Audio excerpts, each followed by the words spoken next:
Fala, meu querido aluno e minha querida aluna do nono ano, tudo bem? Aqui quem fala é o professor Alexandre Lima.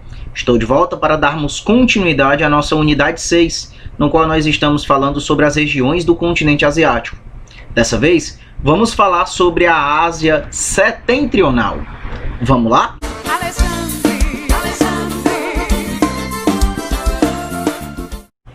Meus queridos, quando falamos da Ásia Setentrional, estamos falando da região mais extensa do continente asiático. Mais extensa, no entanto, ela é composta por apenas um único país, a Federação Russa, a Rússia, como conhecemos. A Rússia, que é um país euroasiático, que vai estar presente tanto no território europeu como no continente asiático, por possuir uma parte de seu território, como acabei de falar. A Rússia é o maior país do mundo, com uma área de 17.098.240 km². O território russo ocupa grande parte do leste europeu e a Ásia Setentrional, estendendo-se do Mar Báltico, a oeste, até o Oceano Pacífico, a leste. A maior parte do país está localizada na Ásia. Entretanto, a maioria de sua população vive na parte europeia, onde se localiza a capital Moscou e se concentram as principais atividades econômicas. Ou seja, meus queridos, o território russo ele é muito extenso. No entanto, a gente pode perceber a concentração populacional e a concentração das atividades econômicas ali mais próximo, ali mais precisamente no território europeu. Por quê, professor? Justamente em virtude de ser uma região, eu não diria que mais atrativa, mas de certa maneira mais importante para os russos, Não que a parte asiática não seja, de maneira alguma. No entanto, os principais serviços, as principais atividades econômicas, tudo isso vai atrair a população para essa porção mais ocidental do território russo. O território russo é caracterizado por uma diversidade de paisagens naturais, como cadeias de montanhas, imensas florestas de taiga, extensas planícies, rios volumosos, lagos e climas variados. Outra característica física do território pode ser considerada uma fragilidade econômica, a existência de poucas saídas para águas navegáveis. Com uma longa costa gelada no Oceano Glacial Ártico e no Mar de Bering, restam portos estratégicos nos mares Negro, Báltico e de Barents, como a gente bem pode observar. Percebam o seguinte, gente, aqui ao norte do território russo, eu já pego as águas geladas do Oceano Glacial Ártico. Eu tenho aqui uma saída para o Oceano Pacífico, como a gente bem pode perceber. No entanto, a maior parte da costa russa fica para o norte, consequentemente enfrentando as águas geladas da região, como eu falei anteriormente, do Oceano Glacial Ártico. A população da Rússia era estimada em 143.900.000 habitantes em 2017. O idioma oficial é o russo, mas outras línguas são faladas, havendo uma grande diversidade cultural e étnica na região, como vimos anteriormente no capítulo sobre a Europa, as tensões que existem ali no território russo, em virtude de uma grande diversidade cultural e étnica da região. A religião com maior número de adeptos na Rússia é o cristianismo, destacando-se também o islamismo e o judaísmo. Porém, mais de 40% da população não segue nenhuma religião. Isso é uma herança de quando o território russo fazia parte justamente da União Soviética, no seu período socialista, quando a população da União das Repúblicas Socialistas Soviéticas era oficialmente ateia, ou seja, não acreditavam em Deus. Nas últimas décadas, aumentou o número de adeptos de religiões, com o crescimento do islamismo. Apesar da grande população absoluta, a densidade demográfica na Rússia é baixa, aproximadamente 9 habitantes por quilômetro quadrado, pelo fato de o país possuir um extenso território e vastas áreas pouco povoadas, principalmente a Sibéria, região que corresponde à parte asiática. Vamos perceber o seguinte, gente. O que é essa densidade demográfica? É basicamente a distribuição da população ao longo do território russo. Percebam o seguinte, falei anteriormente para vocês, que a população ia se concentrar principalmente nessa parte aqui europeia, na parte mais ocidental do território russo, enquanto essa parte asiática ela não seria tão ocupada quanto essa.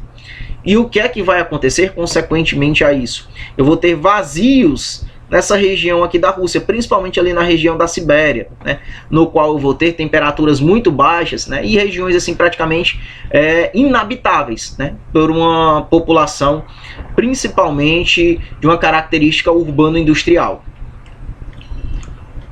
Apesar da grande população absoluta, como eu falei anteriormente, a densidade demográfica na Rússia é baixa. Ou seja, percebam o seguinte, a população russa é grande, porém, sua distribuição no território ela ocorre de maneira desigual, como falei anteriormente.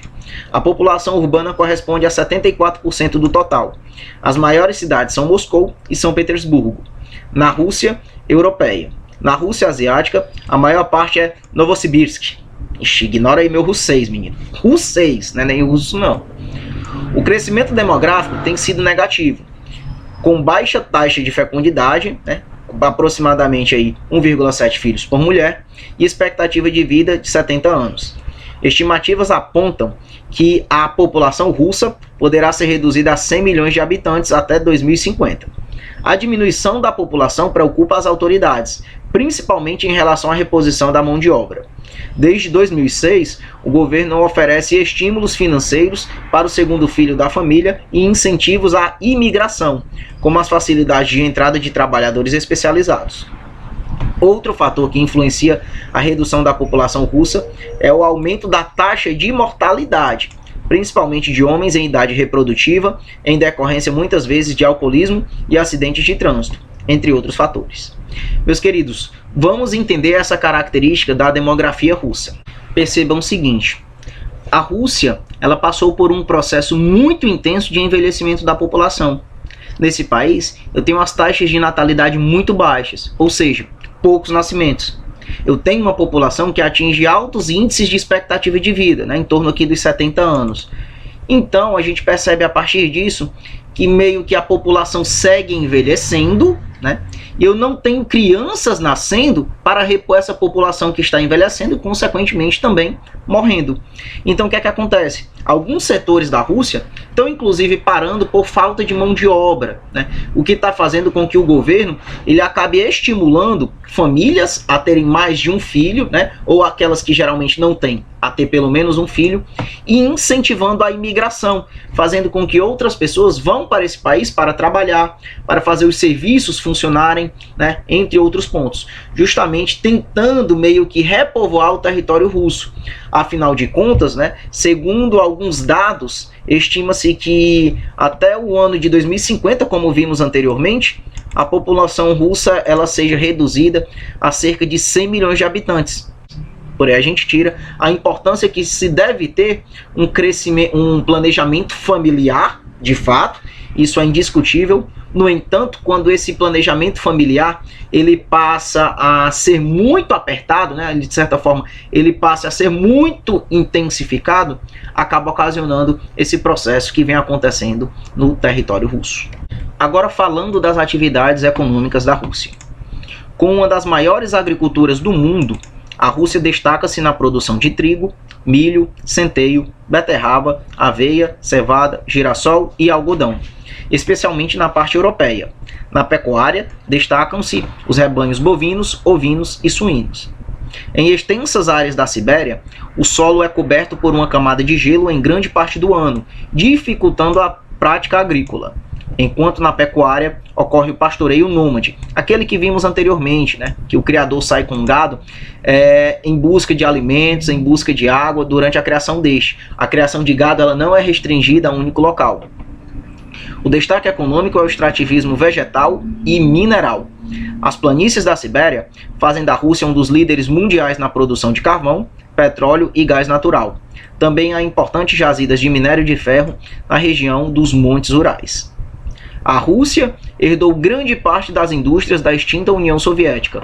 Na porção ocidental do país, destacam-se as fábricas de eletrodomésticos, máquinas industriais, roupas, alimentos e montadoras de automóveis, localizadas principalmente próximas às grandes cidades, como Moscou e São Petersburgo. Na Sibéria e próximos aos Montes Urais estão as indústrias de base, né, que são aquelas indústrias que vão produzir materiais para outras indústrias, né, a base para outras indústrias, como as siderúrgicas, metalúrgicas e e petroquímicas, que utilizam as matérias-primas existentes na região. Como a gente bem pode observar, a produção de trigo, né, aqui na região da parte europeia, e uma mina de carvão aqui naquela porção que vai estar aqui mais próxima da região da Sibéria. E, meus queridos, no período que a Rússia era uma república da extinta União Soviética, o país estava completamente alinhado àquela forma de governo socialista, né? Com o fim da União Soviética, a economia da Rússia passou por um longo processo de reestruturação, com substituição do sistema socialista agora pelo capitalista.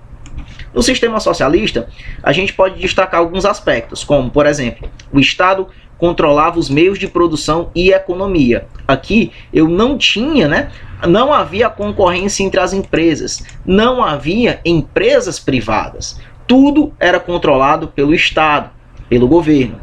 Os investimentos nas indústrias de base, de armamentos e tecnologia especial, em detrimento das indústrias de bens de consumo, ou seja, durante o período da União Soviética, durante o período socialista, muitos recursos eram investidos nas indústrias de base para sustentar as outras indústrias, nas indústrias de armamento, né, na corrida armamentista e na tecnologia espacial. Né? Ou seja, muito era investido nesses setores, enquanto que a indústria de bens de consumo ela ia declinando, ela não tinha tanta oferta para a população, certo? E outro ponto, as relações comerciais elas se restringiam somente aos países do bloco socialista. Não se tinha vínculo, não se tinha amizade com países capitalistas. Tudo bem? No entanto, com o fim da União Soviética, com o fim do governo socialista, nós vamos ter a transição para o capitalismo. E aí esse país ele vai ganhar destaque principalmente em investimentos, sobretudo de estrangeiros, para a modernização do parque industrial. Eu vou ter agora concorrência entre empresas. Não vão existir só empresas estatais. Agora também vão ter as chamadas empresas privadas. Vou ter a propriedade privada. E aqui, eu vou ter a busca pelo lucro e a economia regulada principalmente pelo mercado. Ou seja, o Estado ele já não iria mais interferir na economia como interferia no período socialista. Aqui, o que vai meio que ditar o ritmo da economia russa é justamente o mercado internacional.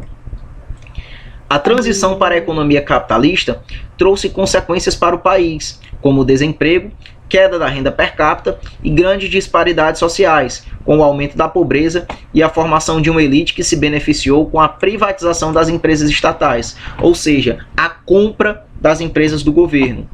A Rússia atrai investidores de diversos lugares do mundo e integra, ao lado do Brasil, Índia, China e África do Sul, os BRICS, que são países que tiveram relevante crescimento econômico, tendo sido considerados atraentes para investimentos. Ou seja, meus queridos, a partir do momento que eu tenho esse país se recolocando, no mercado internacional, agora numa forma de governo capitalista, se abrindo para o mercado internacional, empresas privadas, propriedade privada, eu vou ter meio que esse país tendo que reaprender a andar, tentando se recolocar e, consequente a isso, eu vou ver aí essas consequências que vimos anteriormente. Tudo bem? Meus queridos, finalizamos por aqui a nossa aula. Façam as atividades propostas na agenda de vocês. Em caso de dúvidas, me procurem nos horários adequados do Plantão Tira Dúvidas. Até lá, um grande abraço. Fiquem com Deus e tchau, tchau.